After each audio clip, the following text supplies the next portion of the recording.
Selanjutnya, setelah kita mengidentifikasi informasi dari gambar, maka kita akan berlanjut pada menemukan unsur-unsur dari teks eksplanasi. Jadi setiap pembelajaran teks kita dihadapkan pada unsur teksnya. Ya, mari kita lihat. Ya, kita lihat apa saja unsurnya. Ya, bisa nampak, perhatikan betul-betul, jangan melamun. Ya, teks ini teks yang nanti bisa dituliskan untuk merespon hal-hal yang terjadi di sekeliling kita, biar kalian bisa memberikan nanti pendapatnya, gagasannya. Ya, oke. Jadi kalau di buku yang sudah ada di tempat kalian masing-masing boleh dibaca. Yang pertama adalah pengertiannya apa, unsurnya itu pasti kita lihat dulu pengertian teks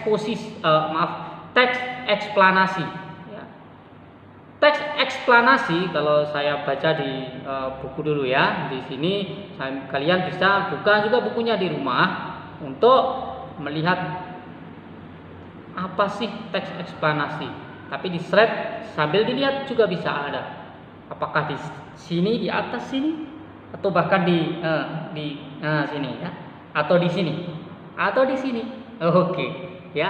Nah, teks eksplanasi ya merupakan jenis teks yang menjelaskan suatu proses peristiwa tentang akibat atau sebab akibat.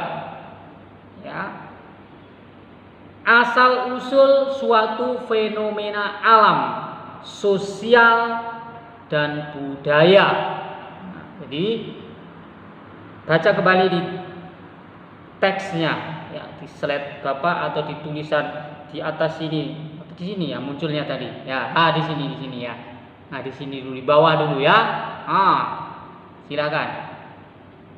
Sudah dibaca ya. Jadi intinya adalah teks yang menjelaskan tentang fenomena alam, terjadinya peristiwa, ya, sebab akibat, asal usul fenomena alam, sosial dan budaya.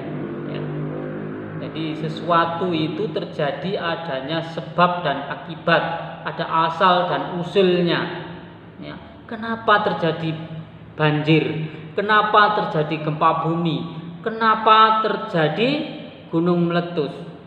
Nah, yang saat ini lagi sedikit selalu kita hadapi, mungkin ada di sekeliling kalian, bahkan mungkin di luar daerah. Kalau di musim-musim bulan Januari ini kan curah hujan yang tinggi, banjir. Kenapa terjadi hujan? Ya kan?